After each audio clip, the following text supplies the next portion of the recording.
কিছু ছিল সব কিছু পুড়ে ছারখার হয়ে যেত। কারণ আল্লাহু আকবার, আরো জোরে বলেন আল্লাহু আকবার। ওহে মানুষ, আপনার কি চিন্তা হয় না? আপনার কি বিবেক বুদ্ধি নাই? আল্লাহ কি আপনার জ্ঞান দেন নাই, ইলম দান করেন নাই? আল্লাহ বলেন ইহদিনাস সিরাতাল মুস্তাকিম, সঠিক রাস্তায় চলবার জন্য আমি আল্লাহ তোমাদেরকে শিখিয়ে দিয়েছি আমার নবীজির উপরে। দীর্ঘ 23 বছর যাবত একটি কোরআন আমি আল্লাহ পাঠিয়েছি। সেই কোরআন অনুযায়ী তোমাদের জীবন যদি গড়তে পারো, আমি আল্লাহ কথা দিলাম তোমাদের জন্য জান্নাত দান করে দেব। কোন সুবহানাল্লাহ, জোরে বলেন সুবহানাল্লাহ। সেই পথের নাম কি সবাই বলেন? ইহদিনাস সিরাতাল মুস্তাকিম, সঠিক এবং সরল পথ, সোজা পথ আপনি বানিয়ে নিয়েছেন বাঁকা পথ। কথা বলেন ঠিক কিনা? অন্ধ হয়ে যদি আপনি চলাফেরা করেন, পুকুরের রাস্তার পাশে পুকুর আছে, সেই পুকুরের মধ্যে আপনাকে গোড় খেতে চলে যেতে সময় লাগবে না। কথা বলেন ঠিক কিনা? আল্লাহ তাআলা আমাদের দুটি চোখ দিয়েছেন, জবান দিয়েছেন, ব্রেন দান করেছেন, ইলম দিয়েছেন।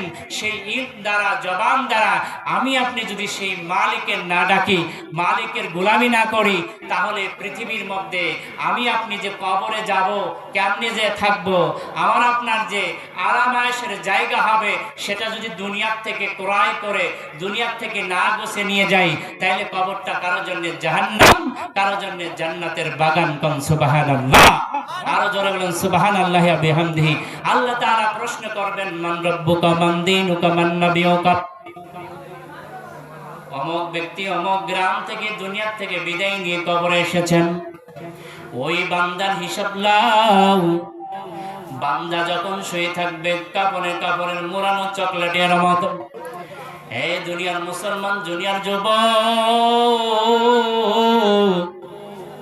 আমি তোমাদের বোঝাবার জন্য কথাগুলি বলতেছি, এটা তাফসীরুল কুরআন মাহফিল। যখন তোমাকে কবরে নামানো হবে, কবর নামানোর পরে যখন তোমাকে শোয়া দেওয়া হবে, কিছুক্ষণ পরেই তোমার জন্য দুইজন ফেরেশতা নির্ধারণ করা হবে। এই প্রশ্ন করার আগে আরো দুইজন ফেরেশতা তোমার কবরে দেওয়া হবে, নুমান নামক দুইজন ফেরেশতা। তোমার জিহ্বা দ্বারা তোমার কালমের কালি হবে, কাফনের কাফন হবে পাতা। কোন সুবহানাল্লাহ। তোমাকে উঠাইয়া তাদের বরাবর বসাইয়া প্রশ্ন জিজ্ঞাসা করবেন। তুমি যা যা করেছো দুনিয়ার মধ্যে সব কিছু তুমি লেখা শুরু করে দাও। এরপরে আবার দুইজন ফেরেশতা আসবেন। দুইজন ফেরেশতা এসে বলবে, মান রাব্বুকা মান দীনুকা মান নাবিয়ুকা। এই দুনিয়ার মুসলমান, এই তিনটা প্রশ্নের উত্তর তারাই দিতে পারবে যারা হবে খালেস মুখলিসিন মুত্তাকিন বান্দা। কোন সুবহানাল্লাহ। এই তিনটা প্রশ্নের উত্তর তারাই দিতে পারবে যারা আল্লাহর গোলামি করেছেন সর্ব অবস্থায়, আল্লাহকে ভুলে যায় নাই, আল্লাহর কোনো হুকুমকে অস্বীকার করে নাই। এই তিনটা প্রশ্নের জবাব তারাই দিতে পারবে। ও যুবক, তোমার হাতে ধরে পায়ে ধরে বলি, যুবক, জীবনে কত গুনাহ করেছো, কত অন্যায় করেছো রে ভাই। একদিন তোমাকে আমাকে কবর যাইতে হবে, মৃত্যুর নামে শয্যায় শুইতে হবে। বাড়ির পাশে ডাক দিয়ে বলবে, ইন্না লিল্লাহি ওয়া ইন্না ইলাইহি রাজিউন। কাপড়ে কাপড় আনার জন্য কবরে আপনার দোকানের মধ্যে চলে যাবেন। কেউ বা বাঁশ কাটার জন্য রেডি হয়ে যাবে, কেউ বা খবর খনন করার জন্য রেডি হয়ে যাবে।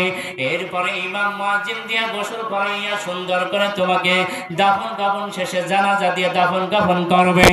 দাফন কাফন করার পরে যখন তোমাকে কবরে লাশটা নামাবে, বিসমিল্লাহি ওয়া আলা মিল্লাতি রাসূলিল্লাহ, এর আগে মাটি দেওয়ার দোয়া পড়ে, মিনহা খালাকনাকুম ওয়া ফিহা নুঈদুকুম ওয়া মিনহা নুখরিজুকুম তারাতান উখরা।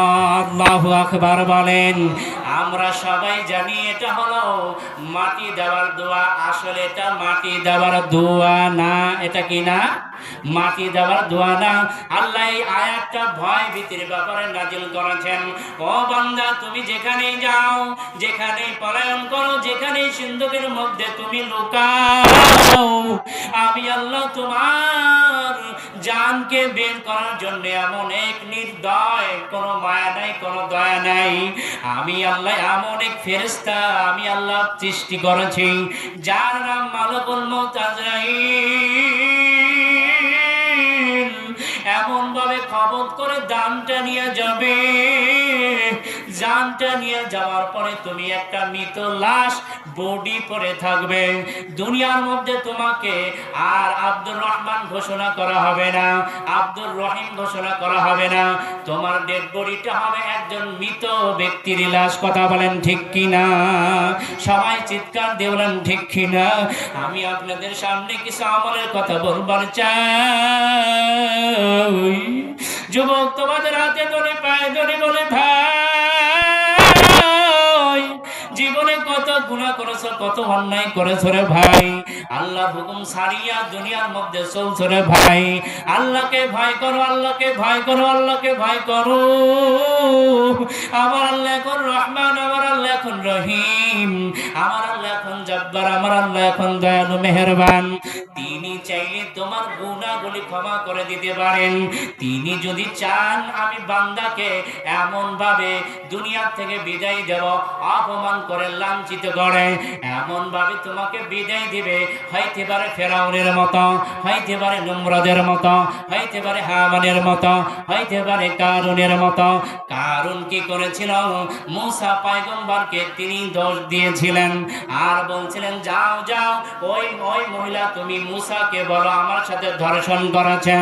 এইবার মুসা পয়গম্বর তিনিকে যাইয়া বিচারের সম্মুখে যাইয়া বলতেছেন, ওহে মুসা তুমি আমাকে ধর্ষণ করেছ, তোমার গর্ভে তোমার সন্তান